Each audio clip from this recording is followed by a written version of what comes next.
भी दुश्मन नहीं है, हम आपके दोस्त हैं और आप हमारे दोस्त हैं, और कभी हमें बुलाओ, ट्रैवल करवाओ अपनी इलेक्ट्रिक बसेस पे। और हमारे लिए मुंह पे थप्पड़ है, हमारे मुंह में बड़ा थप्पड़ है कि हम जो प्ले कर रहे हैं वो बड़े बैकफुट के कर रहे हैं, मतलब हम वो जंगल की दुनिया में दोबारा जा रहे हैं। वहाँ पर बैठा हुआ और उसने अपना डंका पूरी दुनिया में बजा लिया है। रिलीफ मिलने की सारी उम्मीदों पर जैसे पानी फिर। नो आइडिया, ये इंडिया का मुझे नहीं आइडिया। ये कोई माइंडसेट जाता है कि यार वो टेक्नोलॉजी में इतना ग्रो कर सकता है। हाँ कर सकता है, वो ग्रोथ कर सकता है, क्योंकि पाकिस्तान जो है ना अभी इंडिया के भी मुकाबले में नहीं है। इंडिया के लिए भी एक बड़ी अचीवमेंट है, क्योंकि पूरी ना सिर्फ इंडिया के लिए, व्हाट डू आई थिंक, ये पूरे दुनिया के लिए एक बड़ा अच्छा स्टेप है, जिससे ये होगा कि दुनिया में एक तो एनवायरमेंटल चेंजेस जो हो रहे हैं। आई थिंक अभी जिस तरीके से ट्रेंड चेंज होता जा रहा है ना, मौसम के ज्यादा से ज्यादा इलेक्ट्रिक व्हीकल्स आती जा रही हैं।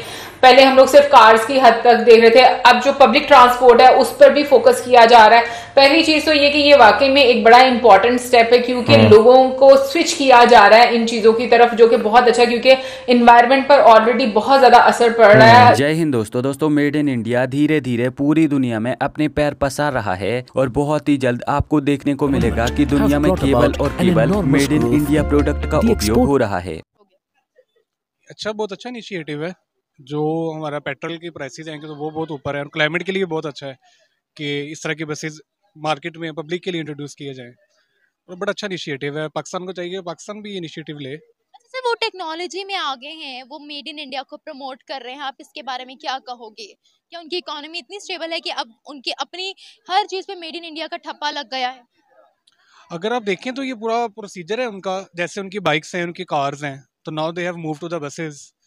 तो कि ग्रेजुअल चेंज है, पाकिस्तान को भी चाहिए कि पाकिस्तान भी अपना बेहतरी करे, कोई ना कोई चीज़ बनानी शुरू करें, इलेक्ट्रिक साइकिल शुरू करें, बाइक शुरू करें, तो इवेंचुअली हम लोग भी बना सकते हैं। इंडिया ने एक बड़ी स्ट्रगल की है, उनकी एक मार्केट है बहुत ज़्यादा, और टाटा इनकी सबसे अच्छी कंपनी है। इन फैक्टर्स में इन्होंने तरक्की की है जो आज मेड इन इंडिया इतना प्रमोट हो रहा है। उन्होंने सबसे ज़्यादा तो अपने डोमेस्टिक जो प्रोडक्ट्स उनको बहुत फ़ायदा दिया है। उनकी इंपोर्ट्स बहुत अच्छी हैं और उनकी प्रोडक्शन वैल्यू बहुत अच्छी है, इस वजह से वहाँ की जो इंडस्ट्री है वो काफ़ी बूम कर गई है।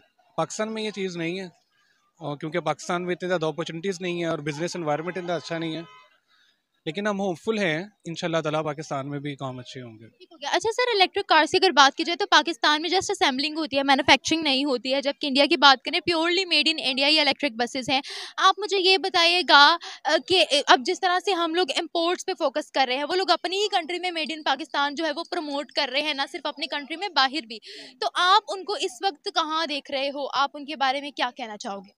अब दरअसल हाल ही में ये खबर निकल कर आई है कि भारत एक बार फिर से अफ्रीकन देशों में अपनी बसेस एक्सपोर्ट करने जा रहा है। आपको बता दें कि एक समय ऐसा हुआ करता था जब अफ्रीका के कई देशों में केवल और केवल टाटा और अशोक लेलैंड की बसों का राज होता था, लेकिन फिर डीजल और पेट्रोल की बढ़ती हुई कीमतों को देखते हुए अफ्रीका के वो देश जो कम से कम स्टेबल हैं और जहाँ के लोगों को 2 वक्त का खाना मिल जाता है, तो उन्होंने अपने ट्रांसपोर्ट को इलेक्ट्रिक पर शिफ्ट कर दिया, और पैसा बचाने के लिए उन अफ्रीकन देशों की सरकारों ने यहाँ पर डीजल पेट्रोल का उपयोग करना धीरे धीरे कम कर दिया। और उस समय भारत एक ऐसा देश था जहाँ पर इलेक्ट्रिक वाहनों का निर्माण बहुत ही ज्यादा कम होता था, और अगर हम इलेक्ट्रिक बसों की बात करें तो वो तो बिल्कुल ना के बराबर होता था। लेकिन चाइना तब भी एक ऐसा देश था जहाँ पर पूरी दुनिया में सबसे ज्यादा इलेक्ट्रिक वाहनों का निर्माण होता था, और इसीलिए अफ्रीकन देशों की सरकारों ने अपने जो नए नियम बनाए थे उसका सबसे ज्यादा फायदा यहाँ पर चाइना को हुआ। चाइनीज इलेक्ट्रिक बसों की मांग अफ्रीका में बहुत ही तेजी से बढ़ने लगी, और धीरे धीरे टाटा और महिंद्रा की बसों को रिप्लेस करके वहां पर चाइनीज इलेक्ट्रिक बस चलने लगी। लेकिन अब ये न्यूज निकल कर आ रही है कि भारतीय इलेक्ट्रिक बस मेकर एका मोबिलिटी अब अफ्रीकन देशों में भी अपनी बस एक्सपोर्ट करने जा रही है। इस कंपनी के पास फिलहाल महाराष्ट्र और मध्य प्रदेश में अपनी 2 बस मैन्युफैक्चरिंग फैक्ट्री हैं, और बहुत ही जल्द ये कंपनी अपनी मैन्युफैक्चरिंग क्षमता को और भी ज्यादा बढ़ाने वाली है, क्योंकि जापान भी यहाँ पर यही चाहता है कि भारतीय इलेक्ट्रिक बस मेकर कंपनियां पूरी तरह से अफ्रीकन मार्केट को कैप्चर कर लें और चाइना का नामो निशान मिटा दें। और इसीलिए जापान की एक बहुत ही बड़ी दिग्गज ऑटोमोबाइल कंपनी मित्सुबिशी एका मोबिलिटी में $100 मिलियन का निवेश करने जा रही है। आपको बता दें कि भारत में एका मोबिलिटी के अलावा ओलेक्ट्रा, JSW, टाटा मोटर्स, महिंद्रा, आयशर और अशोक लेलैंड की सहायक कंपनी स्विच के द्वारा इलेक्ट्रिक बसों का निर्माण किया जाता है। हद तक देख रहे थे, अब जो पब्लिक ट्रांसपोर्ट है उस पर भी फोकस किया जा रहा है। पहली चीज तो ये कि ये वाकई में एक बड़ा इंपॉर्टेंट स्टेप है, क्योंकि लोगों को स्विच किया जा रहा है इन चीजों की तरफ, जो कि बहुत अच्छा है क्योंकि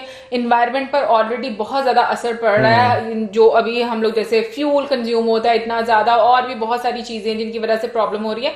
तो आई थिंक ये एक अच्छा मूव है। और उसके साथ साथ आई थिंक जो अभी फोकस करने वाली सबसे ज्यादा चीज है वो ये है कि जो रिचार्ज करने के लिए जो डिफरेंट स्टेशन हैं वो इम्पोर्टेंट होंगे आई थिंक इसमें, क्योंकि ऑलरेडी जितनी भी गाड़ियां हैं उनका मतलब फ्यूल कंजम्पशन के लिए काफी ज्यादा में पेट्रोल पंप तो मिल ही जाते हैं रिफिल करवाने के लिए। वैसे अगर इसे एज ए पब्लिक ट्रांसपोर्ट अगर चलाया जाएगा तो मेरा ख्याल है इसके प्रॉपर जो है डिपोट्स बनाए जाएंगे जहां पर एक बार बस जाए, फिर उसके बाद जो है वो चार्ज हो, और फिर उसके बाद 140 किलोमीटर एक जो एवरेज सेट की जाएगी कि भाई इतने किलोमीटर के बाद आके आपने चार्ज दोबारा करनी है। तो मेरा ख्याल है कि बसेस का जो है वो इस तरह होगा। लेकिन उसके अलावा एक और बहुत ज्यादा जो है ये सेक्टर को जो है वो रिप्लेस कर सकते हैं स्टाफ बसेस जो होती हैं, उन्हें जो है बहुत ज्यादा रिप्लेस किया जा सकता है, क्योंकि हम अक्सर जो बड़ी बड़ी कंपनियां होती हैं वो अपने एम्प्लॉयज को जो है पिक एंड ड्रॉप सर्विस देती हैं। तो अगर आप देखा जाए तो उसमें जो है ये एक बहुत इंपॉर्टेंट रोल प्ले कर सकती हैं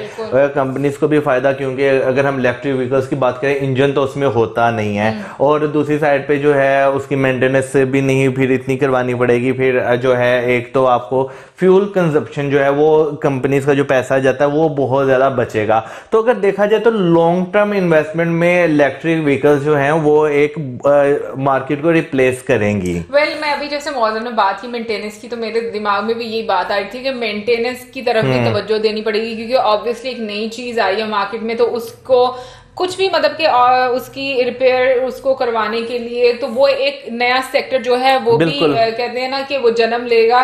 क्योंकि जब हम नई चीजें इंट्रोड्यूस करवाते हैं तो डेफिनेटली जब भी जैसे हम लोग बात करते हैं, हम लोग गाड़ी खरीदते हैं तो हम लोग सबसे पहले देखते हैं कि इसकी मेंटेनेंस का खर्चा क्या आएगा, वो चीजें हमें बहुत ज्यादा मद्देनजर रखनी पड़ती हैं। इसके अलावा मौजम ने जो एक बात कही कि जैसे कि स्टाफ जो है वो रिप्लेस मतलब जो स्टाफ बसेज हैं उनको इससे रिप्लेस किया जा सकता है, बड़ा अच्छा है। इसके अलावा मेरे जहन में आ रहा था मौजम कि जैसे शटल होती हैं जो कि यूनिवर्सिटी की सर्विसेज होती हैं उनको भी इवन के किया जा सकता है। But public transport I think बड़ा इंपॉर्टेंट है। अभी हमारे यहाँ पर तो इसको लेकर काफी ज्यादा मैं कहूंगी कि कमी है इन चीजों में, मतलब पब्लिक ट्रांसपोर्ट की मैं बात कर रही हूँ। लेकिन इंडिया में अगर हम लोग देखें तो वहां पर काफी ज्यादा पब्लिक ट्रांसपोर्ट इस्तेमाल की जाती है, और आई थिंक काफी अच्छी एक मार्केट भी वहां पर बन बिल्कुल।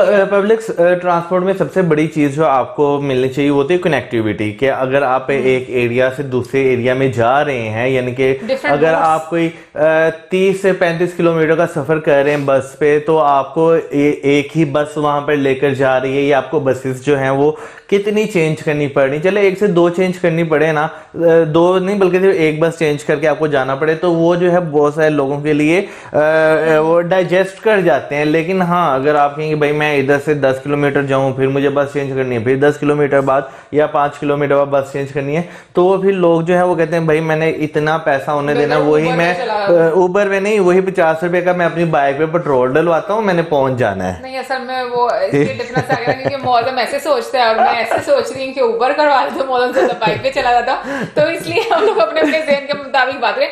बट आई थिंक मौसम के जो इलेक्ट्रिक व्हीकल्स हैं इनसे एक और फायदा भी होगा कि मे बी जो आपका किराया है वो भी मे बी कम हो इसकी वजह से। हाँ बिल्कुल होगा।